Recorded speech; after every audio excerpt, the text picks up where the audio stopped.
I was thinking about heading down to that logging camp, clear out those nests. I've been seeing more freaks up here. Boozer, no, you're gonna get yourself killed. You gotta wait till you're whole, brother. I'm over here anyway, so I'll take care of the mess, okay? Yeah, okay. Thanks, Deke.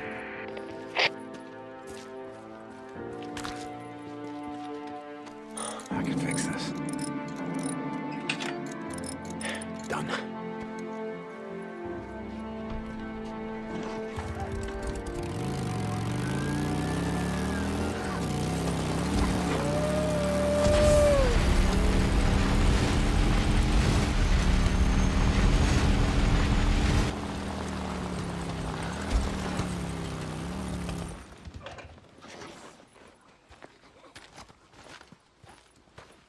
Warren here? Yep.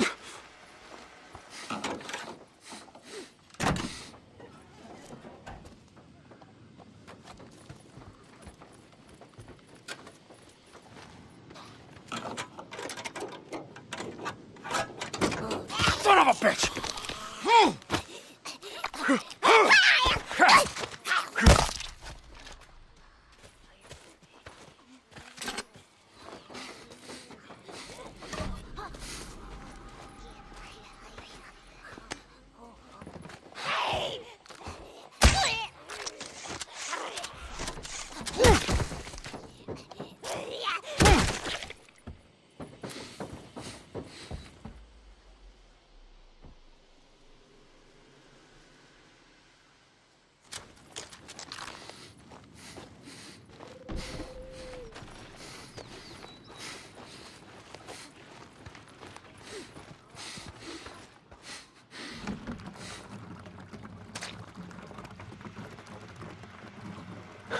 Good.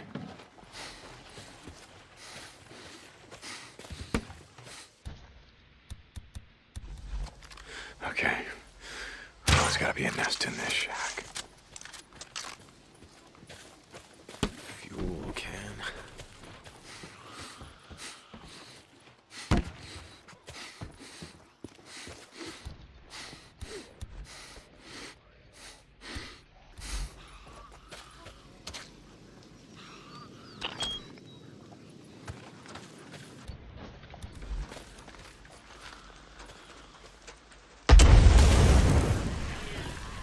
Come on, boys and girls.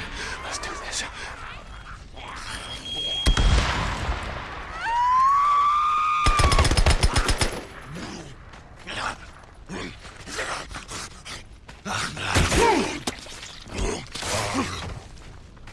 Okay, one nest done. How many more you got?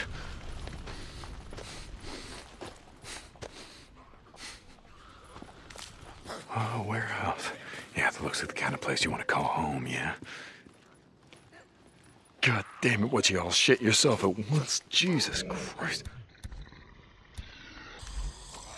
Oh, goddamn freaks. What the hell are you doing? Get down.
How's life in the freak show? Hey, never better. It's gonna get cold tonight. Yeah, I can feel it. I gotta get some sleep. Yeah, okay.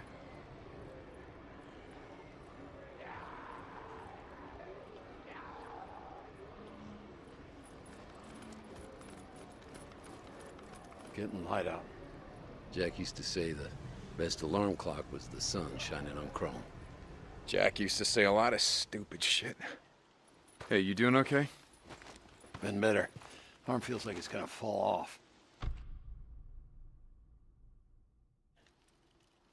You heading out? Hey, I can... It's just... I'm going stir crazy up here, you know? All right, listen, I was heading down that way anyway. I'm gonna take care of them nests, all right? Sniper, damn it.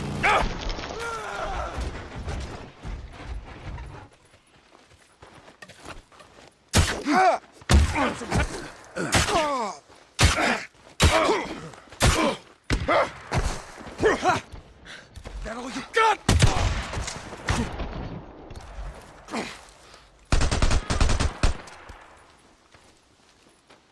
I heard gunshots. What's going on? Bunch of murderers and vagrants. Would just as soon shoot you as look at you. Okay. I'm gonna go see if I can get some sleep.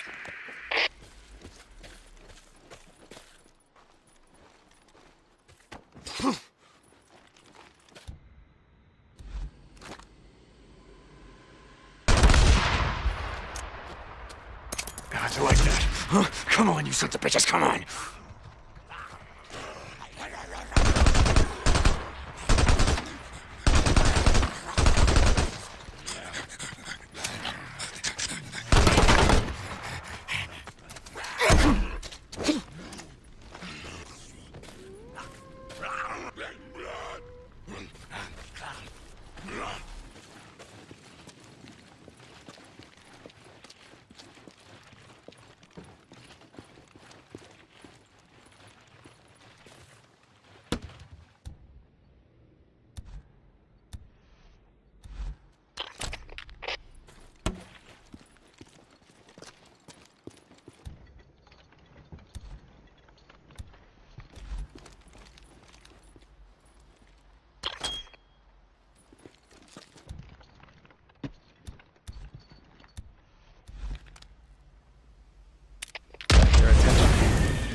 It'll warm you up.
では解説浦野さん、そしてジョンさんお願いします。はい、最初にプレイしていただくところはこれはストーリーモードという部分なのですが、これは実際のゲームのストーリーの序盤の方ですね。先ほど一緒にパートナーのブーザーのバイカーと一緒に、ディーコのバイクの、パーツを探しに行っています。一応故障しているバイクのためのパーツを探すにはここの、クレイジーウィリーという、場所なのですが、そこにあるガソリンスタンドでバイクのパーツを探しに求めます。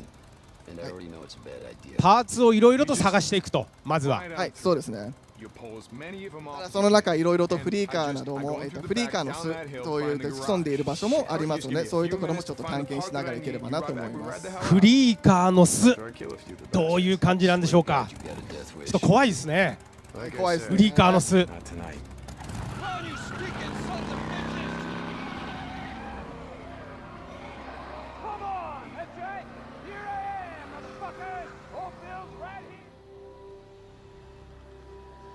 All right, so this is one of the early wide linear missions, and Deacon's job is to get to the gas station, try to find a part for his bike. そうですね、ここでは先ほどおっしゃったようにバイクのパーツを今から探しに、ちょっとここの街を探検したいと思います。As we'll see, sometimes the fastest way there is not the safest.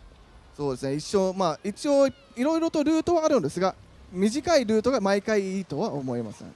Here we see one of our enemy types that I mentioned earlier, the newts. They stay on rooftops and will only attack you if you're low on health or if you climb up onto a roof, which is their territory. はい、先ほどちょっと見えたのがヌートというフリーカーのこれ屋根の上にいるそうですね。ですよね。はい、ちょっと小柄で結構あちらも通常はそれほど危なくないんですが、ディーコンの体力がすごい低い時など、彼らのテリトリー屋根の上とかに登ると、攻撃してきます。弱ってても攻撃してくるんですよね。そうですね。弱ってると通常は優しいんだけどっていう、はい、優しくはないですね。So he's climbing up onto this tractor trailer so that he can use his binoculars and look at the environment, see where the enemies are, see where he needs to go, and kind of get a lay of the land. こうやって双眼鏡を使って周りを、見渡してどういう地域なのか、どういう敵が周りにいるかをちょっと今確認しています。雨が降ってきました。そうですね、雨もすぐ降ってきますね。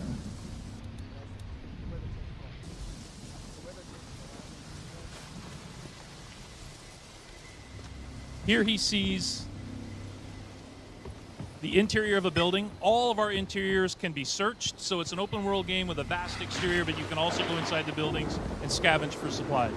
はい、そうですね、オープンワールドであります。この全部、中にある家などガレージとかある、建物の中には全て入れることができます。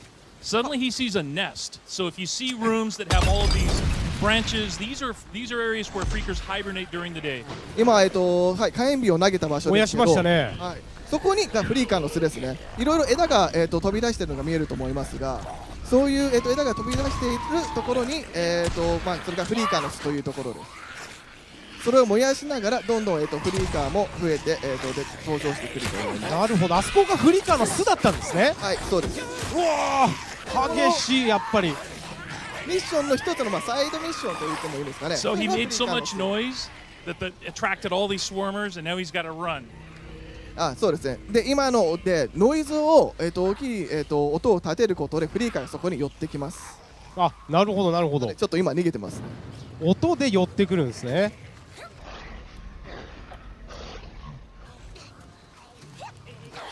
But now he's low on health, so now the newts are going to attack him as well.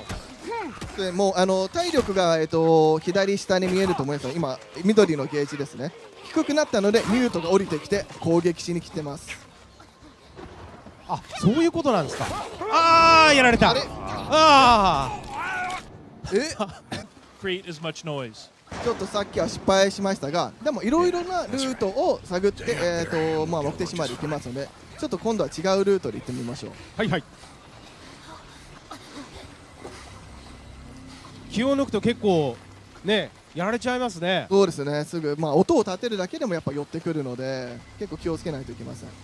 Police vehicles are very important in the game because they're like treasure chests. You can almost always find ammo in them. こういう捨てられた、車のトランクなどが、ある意味宝箱みたいなもんですね。それを開けることでいろいろと貴重なアイテムを、ゲットすることができます。なるほど。トランクに結構アイテムがいいのっていうか重要なものが入ってるということですね。はい、そうです。今も先ほど銃弾が、いくつか、手に入ったと思います。これ建物の中にもいろいろやっぱアイテムがあるということですか。あります。そういう意味でもフリーカーの巣を、クリアしてその建物に入れるようにするのも一つの手。なるほど。さあ入りました。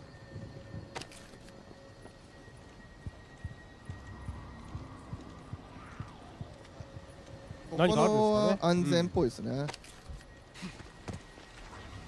このようにいろいろとアイテムを拾うことで後でクラフトして自分のアイテムを、また装備を、充実にさせることができます。クラフトもこれまた重要になってくるわけですね。はい、重要になります。何するんですか。投げた。So he just threw a rock at that car, which has a working car alarm, and it attracted all the swarmers to it. 今、ちょっと見えにくかったかもしれませんけど、車に、ちょっと赤い点滅がありました。それはアラームがついている車ということで、そこに石を投げて、アラームを鳴らしてそこに、引き寄せました。車が音が出るから、はい、そこで音を出してフリーカーを呼び寄せてるという。そうですね。その間に、もうここは、今敵がいないので。ああ、なるほどなるほど。ドキッとしますね。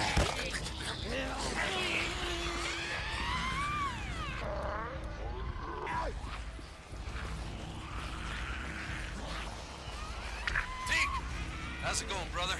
You ready? Not yet. おー Just gotta get them on inside. Well, hurry your ass up. I rode past one of So those. again, looking for things in the what the hell they environment call 'em? The shit will the be a Rippers big put help. up. それまあ環境にもいろいろ爆発物などもあるので、いろいろと、まあ何が、利用できるかっていうのを探し出すのも、一つの点ですね。So he makes it to Crazy Willie's garage. This is where the part is, but the door's locked, so he can't get in. He's gonna have to find another way in. こちらが、まあ、クレイジーウィリーのそのガレージの目的地のポイントですが、ちょっとドアがロックされて、まあ、どうやってこの中に入るか、それはまあ体験版でもここでプレイして皆さんにちょっと楽しんでいただければなと思います。この先は皆さんがぜひ自分で体感して。ああ、もう見えてます。なんか見えてる。これですね。そうですね、これがフリーカー。うじゃうじゃいますよ。確かここで How many freakers are here? I think this is a smaller horde, so this is 250. 300. 300. そして一応300体、300人のフリーカーがここにいます。300いると。で一応目的はその全てを倒すことなのですが、上の画面で赤いゲージがありますね。はいはい、中央上のゲージですね。それが、まあ、残りの、人数ですが、おお、ちょっと、はい、爆発させた。倒すことでどんどんゲージが減っていきます。ただ音も立てて騒ぎを起こしたことでどんどんうわー、寄っていき怖っうわー、すごいっすね。はいでまあ、この子にもいろいろと捨てられた車もありますし、あとはバイク、今回はここではストーリーモードでなかったバイクにも乗ることができます。はい、であともう一つが、もう中盤なので、いろいろと罠を仕掛けることもできるし、装備しているものも割と充実していますので、そういうところもちゃんと利用していただきたいと思いますね。これが先ほどはい紹介していただいた重要な、まあ、ある意味キーともなるバイクですね。はい、バイクです。なんかバイク乗るのもなんか気持ちよさそうです気ね。持ちいいですね。ドリフトとかもできますよ。やっぱこうね、舞台が大自然なのでいいですね。そうですね、移動の手段として絶対に必要な乗り物になります。でこのように、まあ、バイクをどこの位置に、置いとくかによっても、最終的には自分がここに逃げてバイクでさらに逃げられることがというのも作戦の中に入れるのは重要です。バイクの止める場所も重要と。おっと、何をしているところでしょうか。ここは、はい、罠を設置して、まあ後でちょっと使うんでしょうね、それを。まあ何か設置したと、罠を。あとバイクが重要なのも、1回死んだらそこが、チェックポイントとなって、そこでまた復活することになります。なるほど。お、次はどこに設置するんですか。ここはなんか意図があるんですかね、今置いた場所というのは。そうですね、今、設置しているポイントを決めて、そこに誘導しながら、まあ、自分も逃げて爆発物を、発火するという作戦ですね。あとこういう燃料タンクも置いてあります、それは実際に銃で撃って大きな爆発を起こすこともできるし、今罠をそこに設置したので、そこの近くに行くと、まあ、フリーカーたちが爆発すると。やっぱり設置した場所しっかりと頭に入れとかないと。そうですね、そうですよね、ちゃんと作戦通りにいかないということですね。それでどのルートを通っていくかを、はい、頭に入れながら。さあ、おお、来た来た、うわー来たうわ、大丈夫かな、大丈夫ですか、ジェクさん。うわー、ジェクさん大丈夫ですか。うわー、来てる来てる、すごい数。あと今ちょっとスクリーン画面が、ちょっとグレーになったと思うんですけど、それはフォーカスモードでその間だけ、スローモーションで、物が起こるようになります。それは中盤になってから半分以上いますね。もう結構半分ぐらい、半分、60% ぐらい、残り60ぐらい。先ほど仕掛けたもの。なるほど。マルタのところ。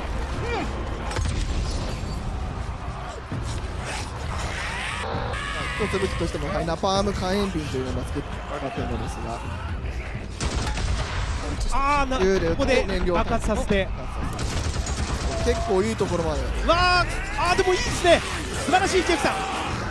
ジェフさん素晴らしいです。障害物とかを、抜けることで、彼らの動きを遅く、収めることもできます。どういう状況なんでしょうか。どちらにしろやっぱりもうずっと逃げ回って動き回ってないとダメですね。すぐ捕まっちゃうので。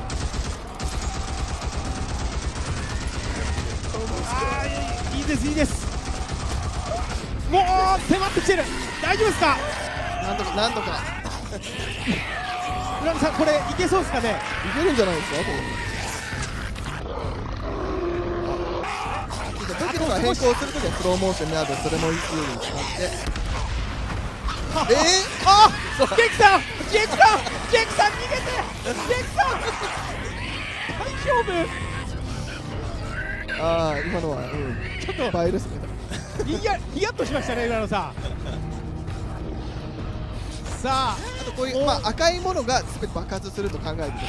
それを狙ったりすると思いますので。使わなかった。さあ、冷静なジェフさん、大丈夫でしょうか。ライブでお届けしております。あと大量ゲージの上が、青いゲージなんですが、それがスタミナですね。それで、走ることができる。そのゲージがなくなったらもう走ることもできない。結構ギリギリなところですが、さあお客さんもドキドキしてまいりました。ジェフさん頼む。ライブショーしっかりと成功してほしいです。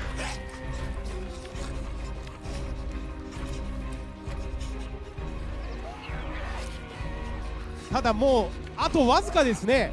そうですね。あとは10で倒せるぐらいだとまでいってるでしょうか。これは油断できないですね。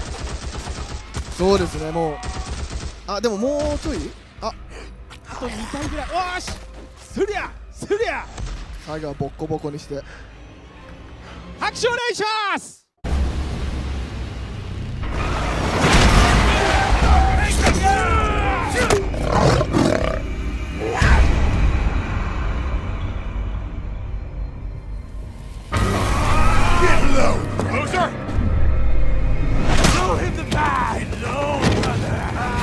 You or Boozer have a run-in with RIP the last couple of days? Why?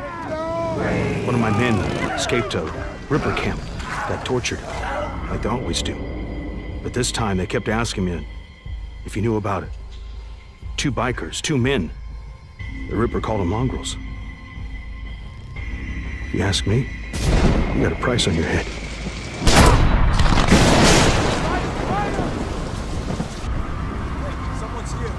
You know same as me.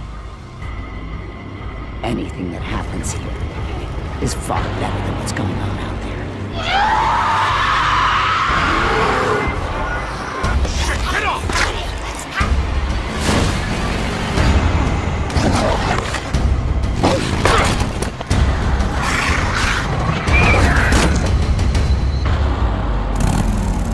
What the hell? Perfect. Just perfect. St. John, what was the inspiration behind this character? Well, a few things. He's broken. So you saw from a couple of trailers that we've released that he's lost someone and it's scarred him in a way. And it's like Jeff would like to say, everybody loses people, in these kinds of end of the world scenarios. So what's particular about Deacon though is that he was an ex-member of an outlaw motorcycle club. And therefore, he has a love of the open road. He has a love of motorcycles. Yeah. There's a sense of brotherhood, and you can see that here in these scenes with him and his best friend, Boozer. And so it was that combination that really sort of drew us to this particular character. Right, we're going to continue to learn about him as you're playing the game, correct? About him and his backstory and why he is the way he is.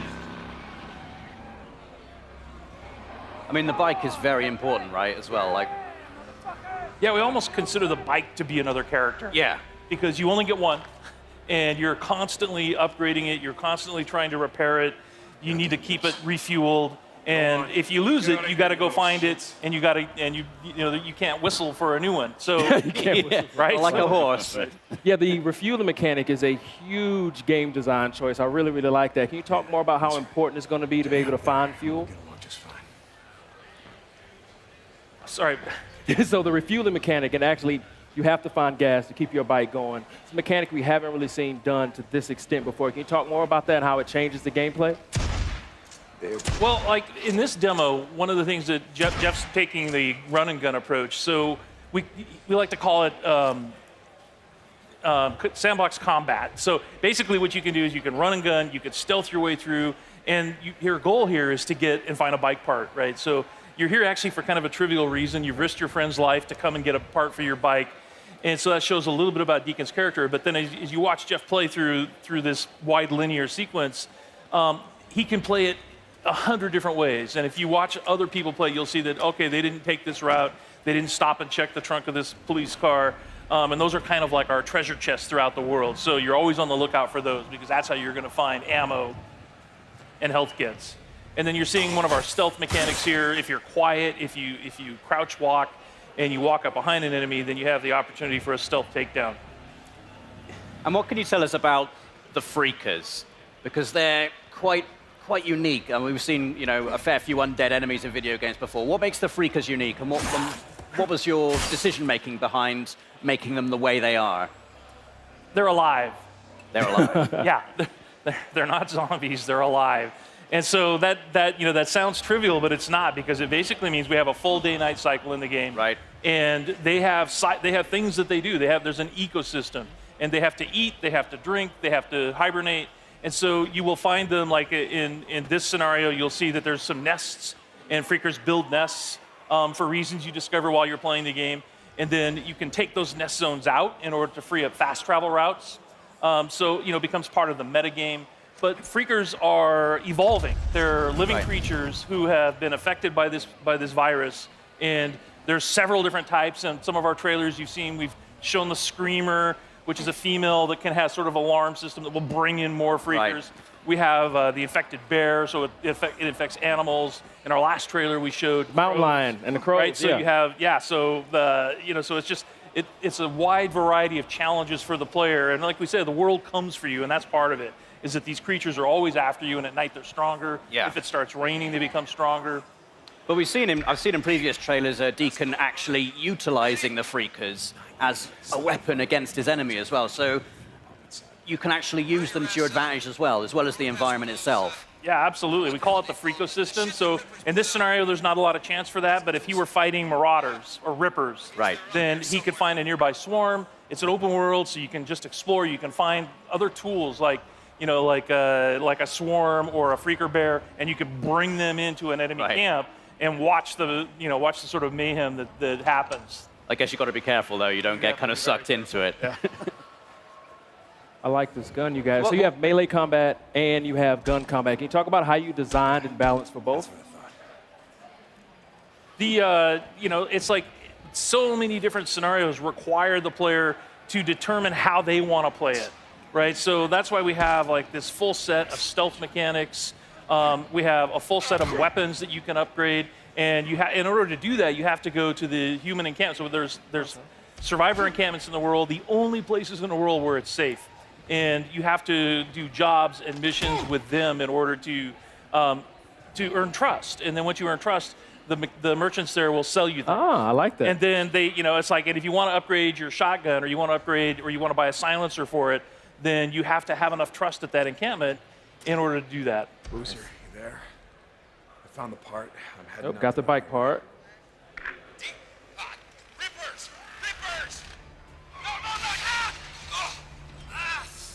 He's not having a good time. This is the inside of the Crazy Willie's truck stop, and that's one of the other things we wanted to point out is that it's full open world, but there's a lot of exploration in the game. All of the building interiors are accessible. There's no load times to get in and outside of a building or to go between regions. This is in the Belknap Wilderness, and the whole area is just completely explorable. And then these are the Rippers that I mentioned earlier. So these are one of the cults in the game. Tats are dead symbols of a dead man. Dead symbols of the lost. Get off me! Bitches! Biker Man! You must be brought low, Biker Man. For you are lost, and we are found. Oh yeah, that's gonna hurt.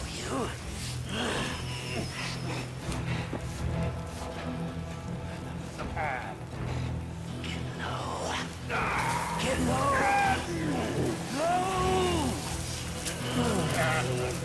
So you can see they're not very friendly. No. You've talked about having freedom in terms of how you approach missions. So you can approach them stealthily. You can go in all guns blazing if you want to. What kind of freedom do you have in terms of the mission structure, in terms of the story? Do you get to make story choices in the game, or is it like sort of like a linear narrative path you're going to be taking? Yeah, there's several key places where you have to choose what Deacon is going to do in a key situation. So we released a bunch of footage last month, and if you watch carefully, you'll see that there's a moment where Deacon has the choice to take a man's life or to force Boozer to do it. Right. And that will have an impact on Boozer's morale. So your best friend, how he feels about you, how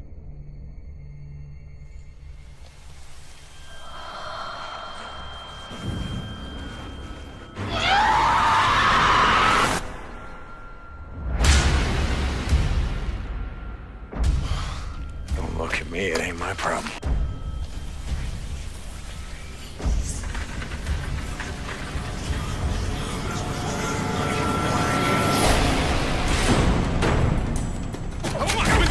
Gun, buddy.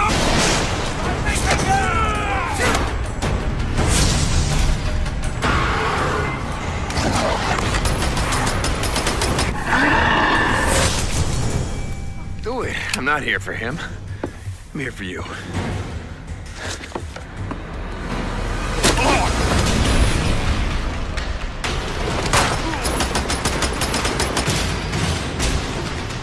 Oh shit, freeze!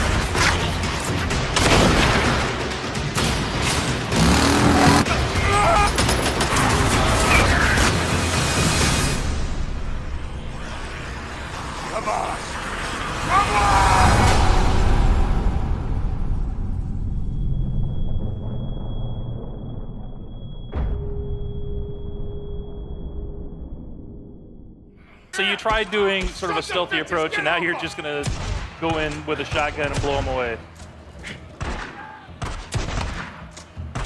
Get that headshot.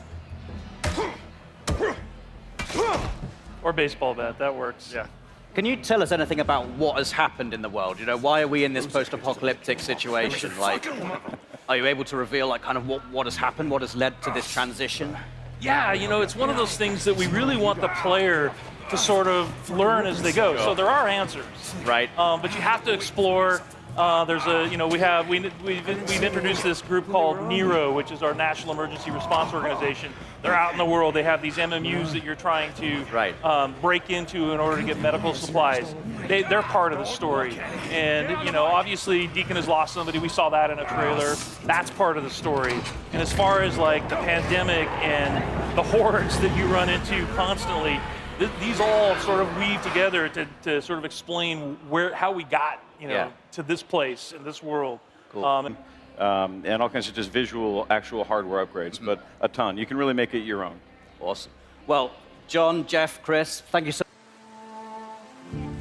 Come on, get him inside. What happened? Got hit again. Squatters off the highway. We've got to get some men together, go after them. Don't look at me, it ain't my problem. They've got Manny.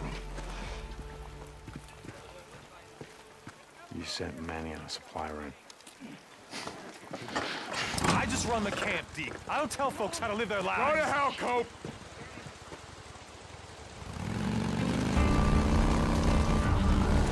Oh! Out of the way! Oh! Hey, man.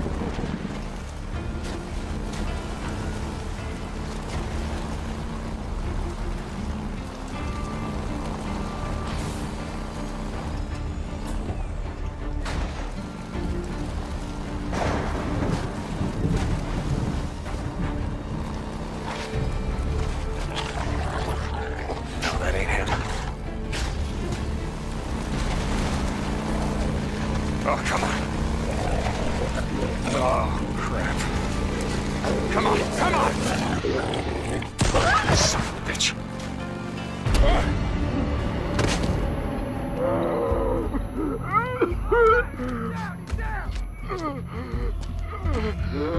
Let's do this.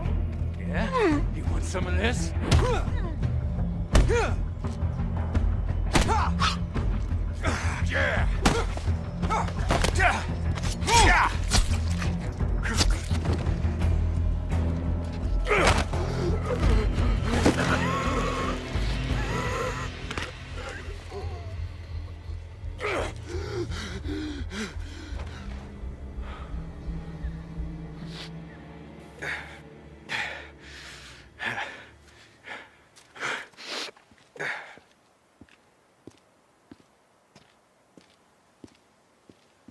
That's Manny's bike.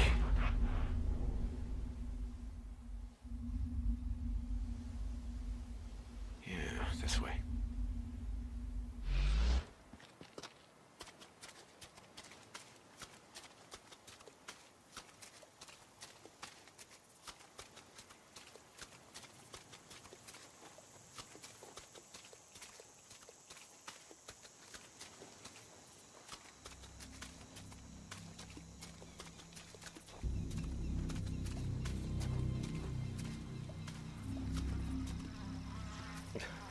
Ugh.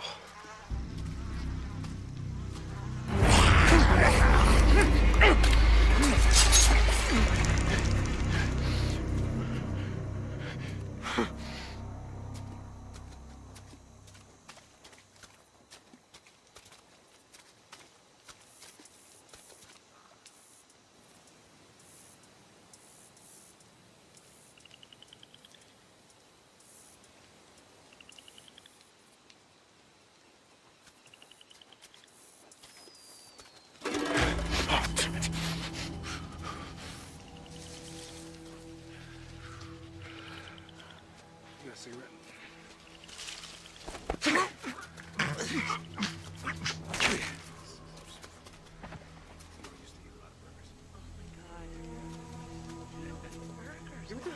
Why do you have? You always have a bad attitude. I have a bad attitude. You have a bad attitude. Just don't talk. Oh, yes, better if we just don't. Yo, where you at, man? Shut the hell up. Shh. Make it too much goddamn. He's not being that loud. You shut the hell up. Thank you. You shut up. Okay, shh. I want all of you to shut the hell up. What is your problem? Oh, shh. There's something out there. Just a Stop! God! No, my leg!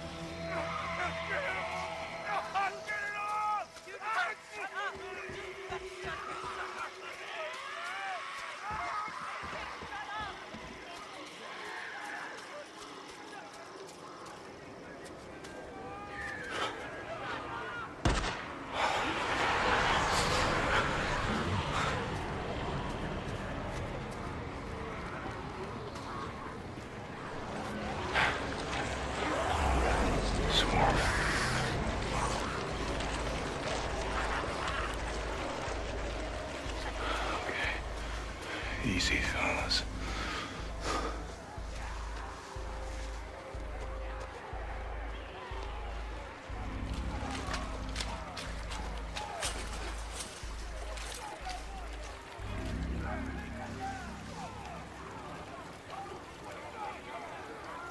There he is.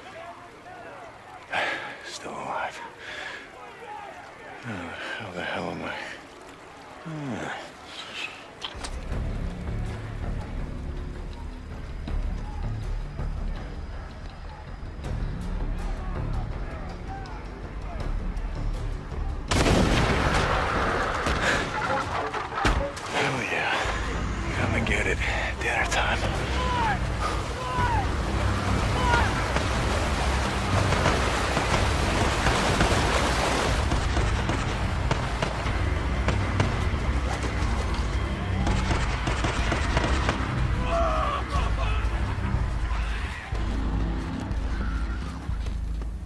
Drop him!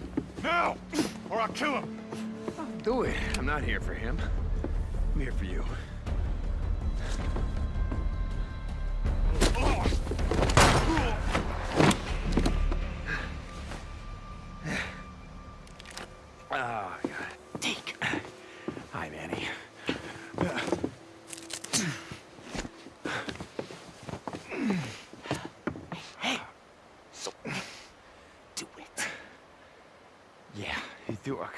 I wasn't gonna let him kill you. Besides, who the hell else around here knows how to rebuild a carburetor?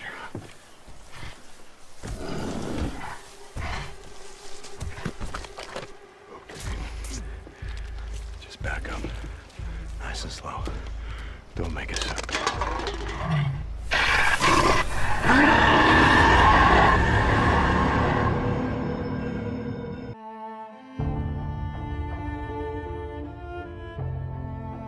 Someone asked me once if I remembered how it all went down, as if it happened so long ago that anyone could forget.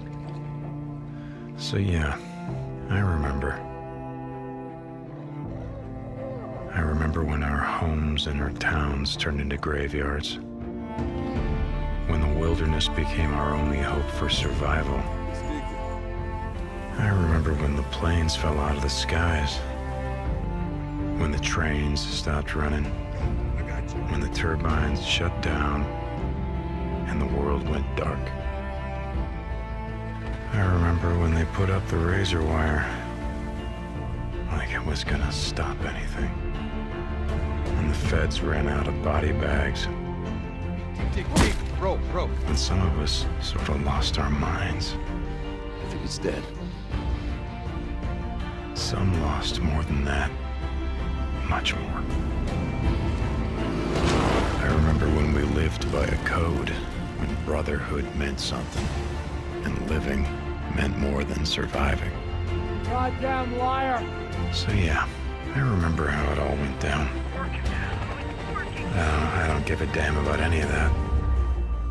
You know what I remember most? Riding the open road. The smell of your hair.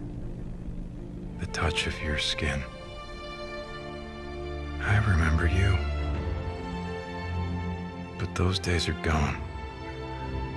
Now I'm a drifter, a bounty hunter, a mercenary.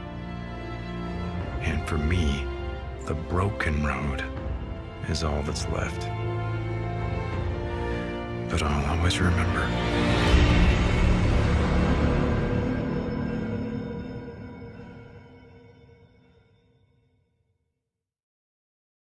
PlayStation.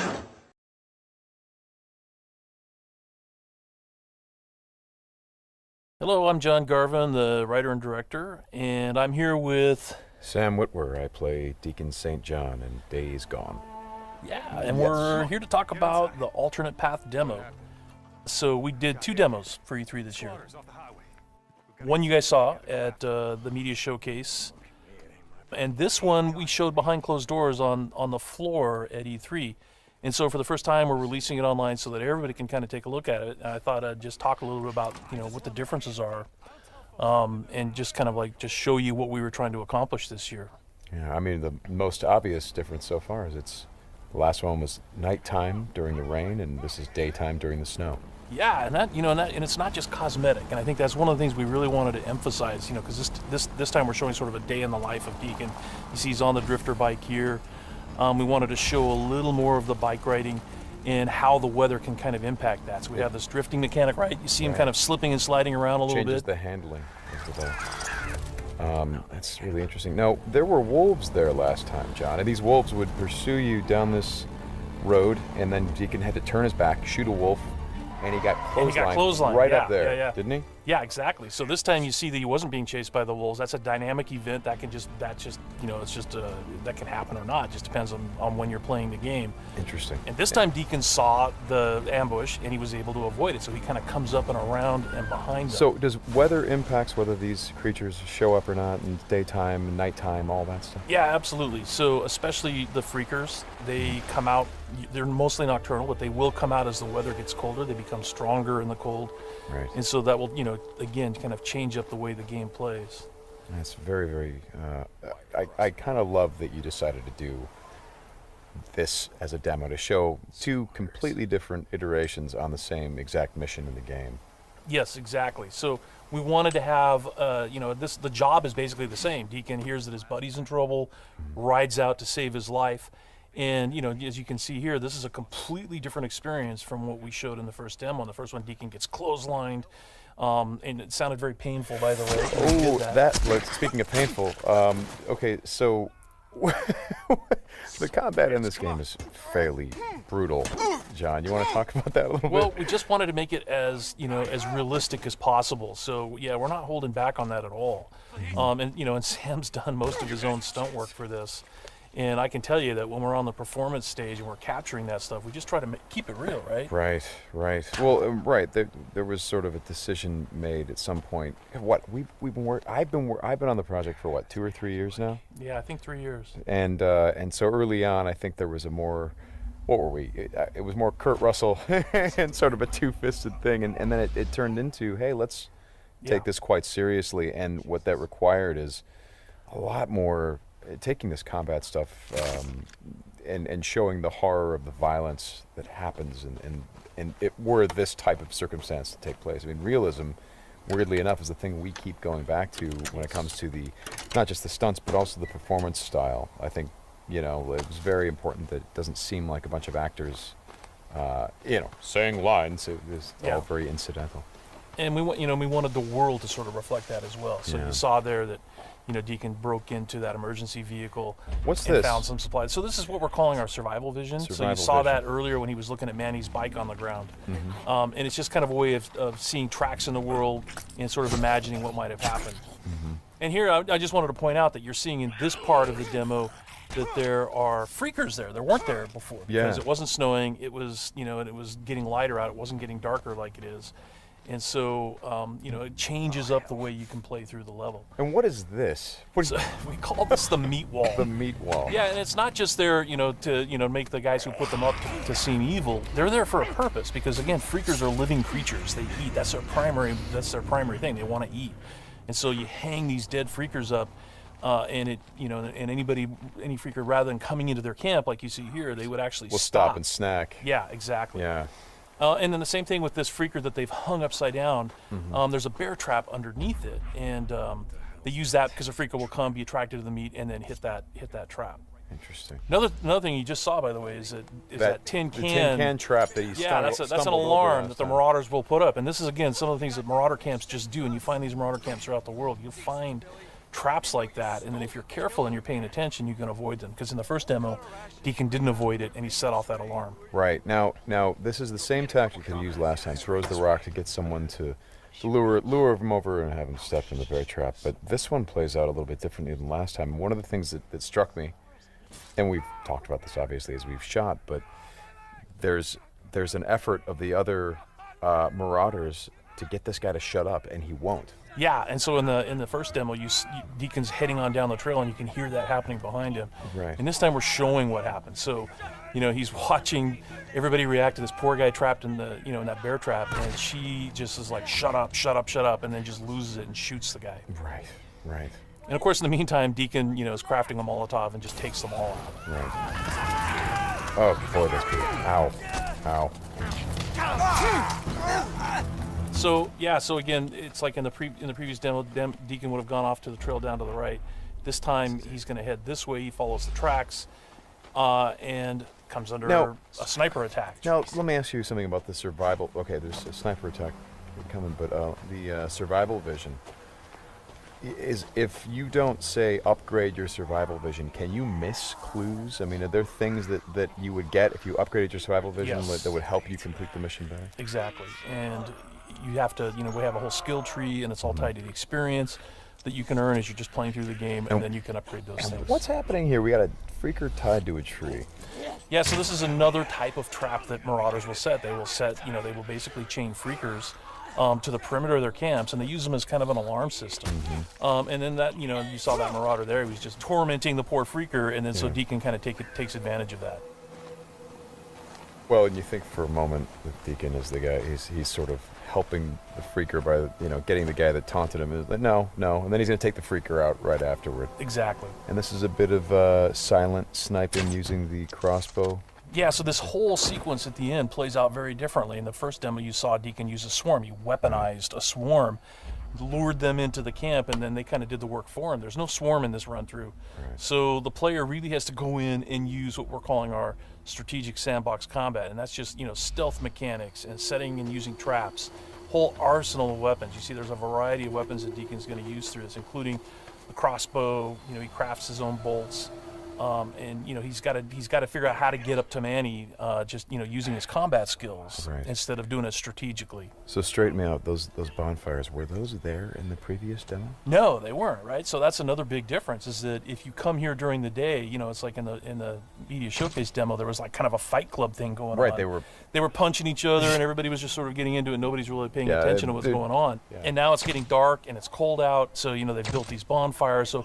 And again, it's not just a cosmetic change in the way the... Well, it's cold, right? Yeah, it's because it's cold. They have to build some... So it changes the way the Marauders behave in the level. Mm-hmm. Well, that's very... Again, this is part of the reason why I love that you did this as a demo, because the behavior of all of these things, not just the Freakers, but the Marauders, everything, there's a logic to it. You can track why they're doing the things that they're doing. And you can use it to your advantage in the gameplay. That's kind of what I like about this so much. And that's really what we wanted to showcase this year, is that it's an open world game, and everything you see around here. And again, we're only playing this 2 different ways.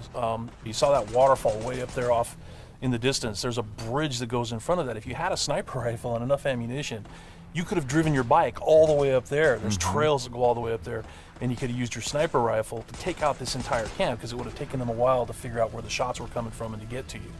So, that's a different way to play it. There's another way to play it, by the way, where you could have just stealthed in through the entire camp if you had the skills to do it. And you could have just taken everybody out silently, or almost everybody. And then you could have gotten up to where Manny's being held using a different route, and just stealth killed that guy. There's no reason that you have to come in and run and gun it like Deacon is doing here. Hey, how scarce is ammunition? Because I see him switching from a bunch of weapons, and when we saw this demo, when I came in and saw it at E3, one of the things that I really enjoyed was I was sitting next to you, and the driver was playing the game, and at some point I saw you shift in your chair and you leaned forward, and I heard you say, "Oh man, uh-oh." And I'm like, whoa, what's going on? He's like, he's going to get killed. I'm like, whoa, oh. And I leaned forward. I was like, oh, I guess there's some real danger. And one of the things was that he was running out of ammunition. And he was trying to go pick up ammo from the dead he was looking for Marauders. Ammo, But he was under fire. So when we were at E3, we had a whole team with us, and everybody played it slightly differently. So it just shows you that it's not scripted at all. Yeah. And then this Rager Bear. Oh, yeah, boy. The infected bear. The infected bear. That's... Yeah. That's not what you want to see. Well, we thought that would be a good way to end the demo, is to show that it's just one for Deacon's life. It's just one darn thing after another. Yeah. Right? You're going to save your buddy. You get clotheslined. You get attacked by wolves, or you think you're finally done. You rescued you've gone through all this stuff, and then suddenly, Rager Bear. Right. Well, as you've said to me, it's not just about exploring an open world, as it is the open world coming after you, the open world seeking you out, trying to... Yeah, exactly. That's our tagline.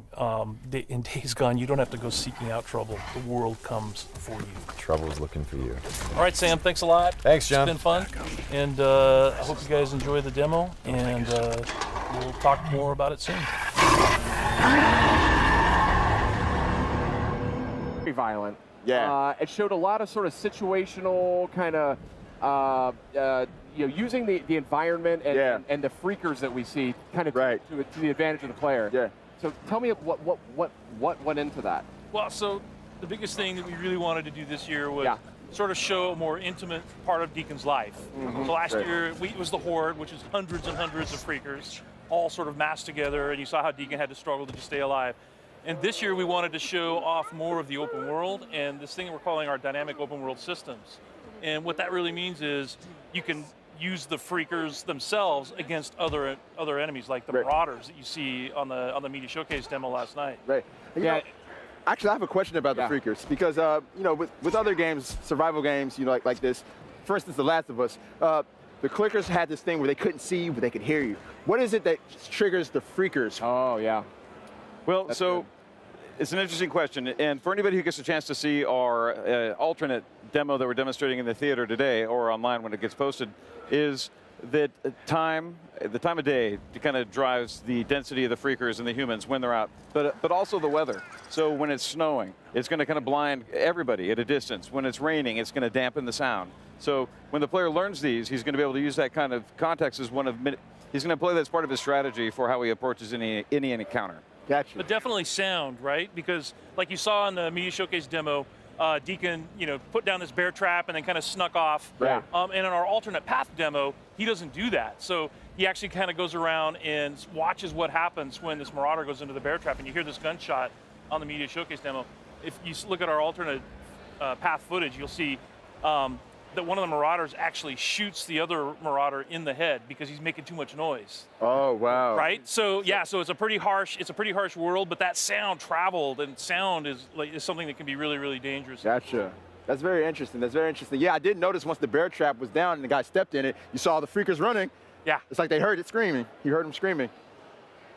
This is looking good. I didn't see all of this footage. I was kind of a little distracted last night during the showcase, but one of the things I really like about this game is it's, we see a lot of open world games out there. It's certainly like a popular genre, but this one, the feel of it is different. It feels more improvisational, I think is the word I'm going for. Absolutely. Our crafting system, I mean, it's really inspired by, kind of the do-it-yourself mentality where, we all feel thrilled when we make a repair to our car or our house with duct tape and a couple of loose screws, and we feel really good about it. That's Deacon. He's making use of everything he can find in the environment, and they have to scavenge and search for things and employ them in really clever ways. And he has to do it. He has to do it to survive. So like you see right here, this is the same clothesline that Deacon ran into, and in this demo, the runners aren't chasing him, so basically he has the opportunity to see the ambush before it happens, goes around it, comes up behind them, and takes those guys out from behind. Right. So, that's, to your point. And then he strangles them with their own clothesline, too. Yeah, exactly. So he makes use of the whole buffalo. And it's a dynamic event. That can happen. You can be out in the world doing a job or a mission, and then suddenly you've got Marauders that are ambushing you on the highway, and it's a dynamic event. There's no way to predict when it's going to happen. You just got to pay attention. Wow. Is there more than just like a clothesline in the middle? Do they find more ways to ambush you? Yeah, it's a dangerous world, and it's something where the Horde is dangerous, Freakers are dangerous, but so too are humans because they're cunning and clever, and they too are using everything they can find to employ against their enemies. And let's just say clothesline is one of many things. We'll get into it at a later date. Okay. Now tell me a little bit about, maybe a little bit of the backstory about why these freakers are being hung up like this. Is that like a defense mechanism? Is it? Yeah, absolutely. Yeah, so what they do is we call it the meat wall. And what they'll do is, like in this case, they have a bear trap under this dead freaker corpse. And what they'll do is they'll put a trap under it, and then as other freakers are attracted to the meat, they're all hungry all the time. That's what happens, evidently, if you become a freaker. But they hang up the meat walls again. It's kind of like a wall to protect the encampment. So you can always tell when you're coming close to a Marauder camp because you'll run into these kinds of traps. Yeah, they had all kinds of defenses too. I mean, the first thing Deacon did was trip over that little thing in the tin cans, and that's what drew the first guy out, which is why he'd think on his toes, scramble for a bush, and then wait, and then kill the guy when he came by. Right. And again, in the alternate path that we're showing, it's something where if the players are thoughtful and if they take time, they don't just rush into things, they're going to be able to employ a different analysis of the terrain. They're going to be able to look for these things and see them. And that's how he sees a clothesline. And when the players are careful and cautious and assume the world's dangerous, they can turn the tables on the bad guys using the same tools that they're using against the player against them. Yeah, so like what you're seeing now is part of the alternate path.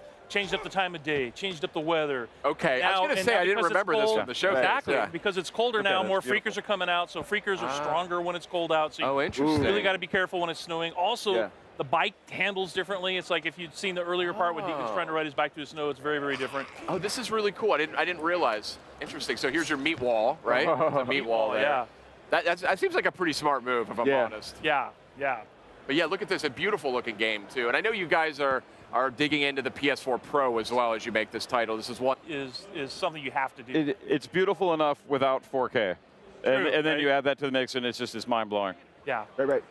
One thing that stands out to me about Days Gone, amongst the other undead games out there is that you can get so many zombies on the screen in this thing, or freakers on the screen at once. And those are the ones that, Deacon kind of ran across, then gnawing on somebody's corpse, and then one of them chased him. And the thing about runners is they can outrun your bike. And if they catch up to you, they will knock you from your bike. So it's another example of dynamic events that happen in the world that make the world dangerous all the time.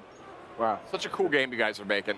It's really inspired. I think it's got a lot of cool mechanics to it. He's headed to the old sawmill.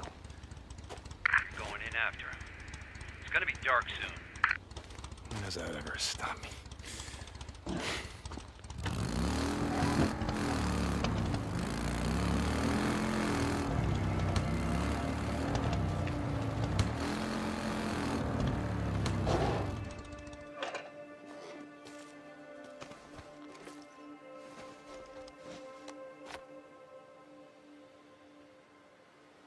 His bike's down.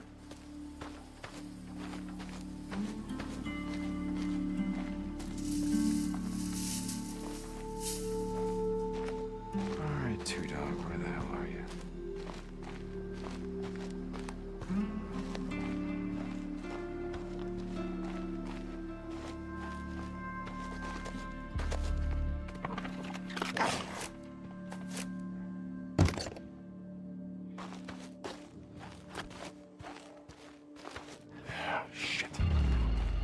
Go on. Get out of here. Get out.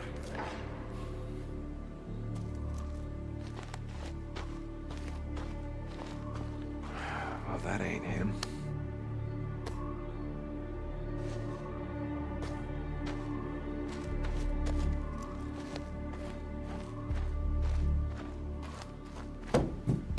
Alright, let's see. Yep. I could use that.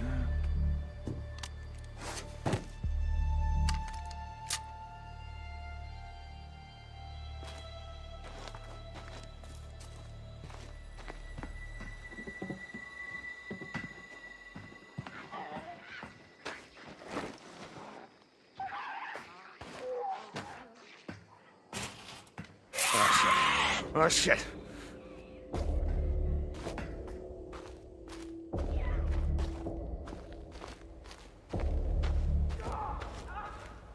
Two Dog.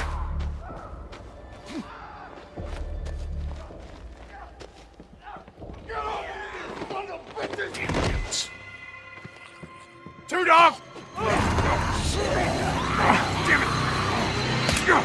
Stop, Two Dog!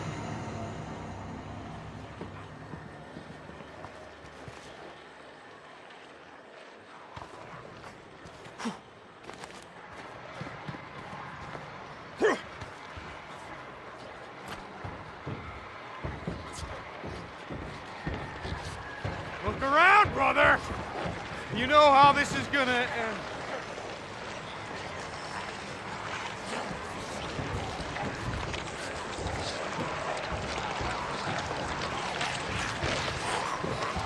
Where you at?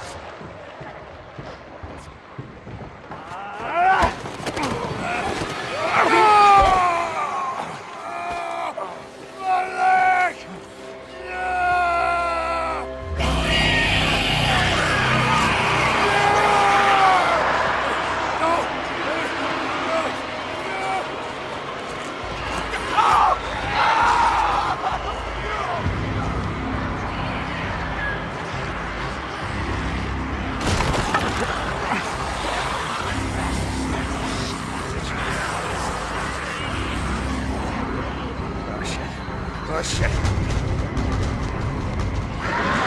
Come on!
All right, here we go. We're watching some live gameplay here of Days Gone. I have picked up the controller. I'm looking through the binoculars, and I see trouble. I see trouble. Lots of trouble. Yeah, absolutely. I think you're looking at about 250 individual Horde units right here. This is smaller than the Horde we showed at the Sawmill a few years ago, but I feel it's a good starter Horde for you. And it's really important now, prepare. So, all right, you just took a bunch of ammo from your saddlebags. So, saddlebags, cool. Yeah, and that's an important upgrade for the bike to prepare you for encounters such as this. All right. When you don't try to kill them with the bike. But since it's a sandbox, I say you go for it. All right. Off to a bad start. Really bad start. Nice job. This is the world's best demo. I could have done that, dude. Thanks, Sid. This is not. Oh man. This is not going to go well. We're going for realism. Okay, so there's separate inversion for on foot and vehicle, I noticed. Okay, yeah. So let's do that. We're playing it live here. Is that a separate feature? Yeah, it is, actually. Yeah, so press R2 to go to the bike. Display. Oh, sorry. There we go. There All right, there we go. Now we're good. Now everything's going to go flawless. It was the old inverted controls. That's right. I'm a freak. That's right. It is the right way to play. Here we go. Easy now. Oh, mama.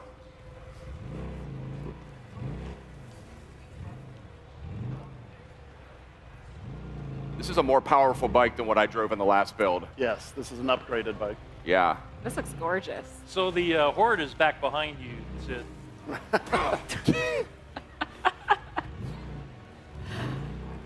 Easy now. This game looks incredible.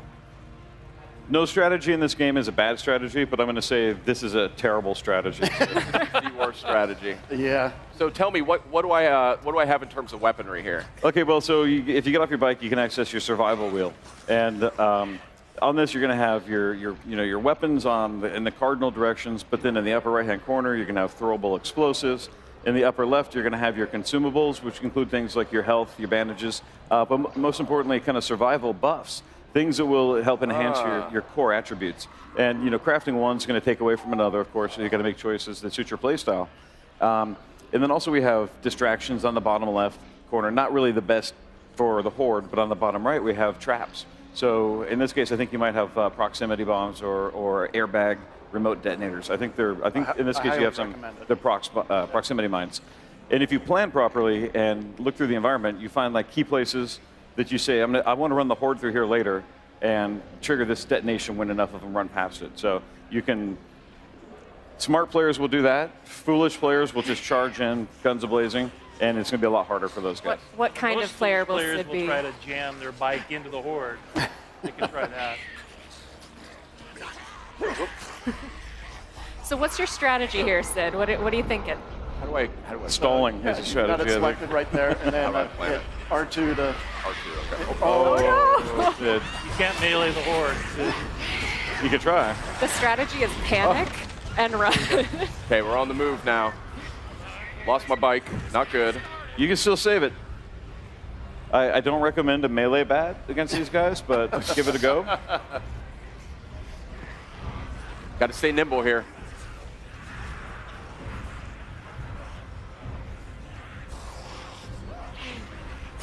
This is going to be 10 minutes of me running from these guys, isn't it? Well, Sid's trying to make his way around. How do you guys plan for all of these different tactics that people are going to dive into? How do you think ahead of time of people are going to want to go about this a million different ways? So what's the process of building out all of that? Well, we think about what makes kind of sense and what sounds cool that fits the IP, but we do have to provide a lot of different tools just so they can have that, that flexibility. And then we just try to keep things very loose. So that we're going to be surprised by a lot of the videos we see online of people playing this. We'll be like, wow, I didn't think that would happen. And when we've done that internally, we've been surprised about how things just kind of work. So we're supporting it by it's always the best part of games like this is just seeing how people get so creative. Yeah, absolutely.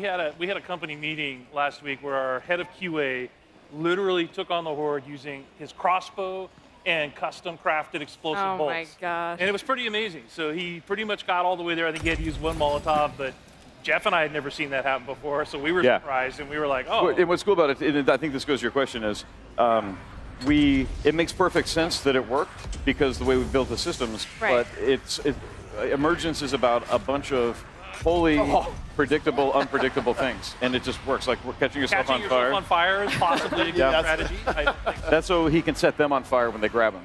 That's yeah. That was the plan. Okay. This is So also one of the things not we want to going point out, though, is that the Horde locations are all story-driven. And so this is a mass grave site. So Nero would have come in as the world was ending, dug these mass graves, and they happen to have giant barrels of fuel that they would have used to burn the corpses of all the people who had died during the pandemic. So there's a reason why you find all these explodables out in these areas. Yeah. And you know, there you go. One of the key strategies is to go and find those first, and then plan as you're running around to try to drag the Horde. Out of ammo. Out of ammo. There you go. And in these encounters, you really got to be thinking on your feet as you're running forward. Tore me to pieces. Not dying. I'm doing better, though. I'm getting the hang of this thing. Yeah. Now I got it all figured out. But you want to scan the environment constantly, looking for new opportunities. Yeah. And a lot of them reveal themselves, but you've got to be nimble, you've got to be moving, you've got to be thinking, and using the survival will, and just using every mechanical aspect at once to survive. And these are late game encounters. Okay. So you run into the Horde throughout the game. Early on, you can't take them on. You're not strong enough. You're not fast enough. You don't have large enough magazines in your weapons. So you really learn early on. You have to work your way up. Yeah, how you're going to and them. By the time you get to this mission, you would have learned some of the strategies. And you'll notice those logs right there. If you blow those open, they'll actually. One of the things I think is great about this too is that you also have the cultists that are out there. So actually, Sid, go to your animals that are out lower there. right-hand It's corner, like not 4 just o'clock on your creatures survival that you wheel. have to be worried about, and so this So could bring up the possibly survival be a wheel, Bill, situation that you would and maybe then go to use the them to your kind advantage of 4 if there o'clock, were and other then enemies around. place that thing on the barrel. Yeah, absolutely. So I think you have one equipped. So hold L2. This is one of the late game there you missions. go. And There are open world And encounters. then when you where trigger them, make sure they you run could have an past here. ambush camp that you have to go take on. If you see a Horde nearby, you can be a Pied Piper. You can actually get on your bike, ride through the Horde, drag them up into the ambush camp, and then watch the mayhem that ensues. Oh my gosh. All right, here they come, Sid. Oh, nice one. Nice. We got about a quarter of them. Front row. Front row. Oh, you're going to have to reload pretty soon, dude. Get run. Get out. It worked for a while. It did. I mean, we're making progress. We're chipping away here. This is unlike anything I've ever played. I've never fought so many enemies at once. I mean, it's really, really interesting. Let's see here. I was digging these Molotovs. So one of the other things we wanted to point out is that we've been working really hard on performance. So if you saw the demo that we released some footage last month that was kind of alpha footage, and this kind of polish really comes very late in the game. So this is like almost final lighting for the environment. The environment and tech guys have been working really hard on that, but also performance is key for this game because it's running at a solid 30 here, and we have a version on the regular PS4 that's also running at a solid 30. So we're pretty happy with where we're at. All right. All right, it's on. Oh. Oh. Oh. There we go. Oh, there it is. Nicely done.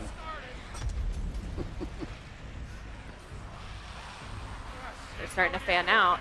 Well, yeah, as you can see, they're starting to avoid the fire as well. So, anything that's red is explodable as well. Keep moving, Sid. Short controlled bursts. Boom. Yeah, always Outside run. Outside run. red eye. Oh no! Barrels. And that's how we show it's alive. Yeah. Sid This did was that. it. I blame him. I did too good. Yeah. That was the problem. All right, so you can see we still have some optimization. Yeah. We're not coming out until February, so. We still have some work to go. You guys are coming out February 22nd, though. I'm sure you can polish that right up. It's a live environment, though. I mean, these things happen early in development. But, yeah, that was super cool. I have never played anything like that. It was really, really unique. And, I mean, we're just obviously kind of goofing around here, playing with the huge hordes. But, I mean, there's a lot of stuff to do in this game, and there's a lot of emergent systems that come about, and you saw some of it here. I mean, every single time I tried that on, it was a completely different experience. Yes, exactly. And I know that's something that you guys are really focused on. I mean, whether it's, the criers, the freaker ravens that may choose to attack at one point or another. We talk a little bit about how those systems sort of, combine with each other. The horde is just one part of the game, Yeah. It's several, it's an ecosystem of creatures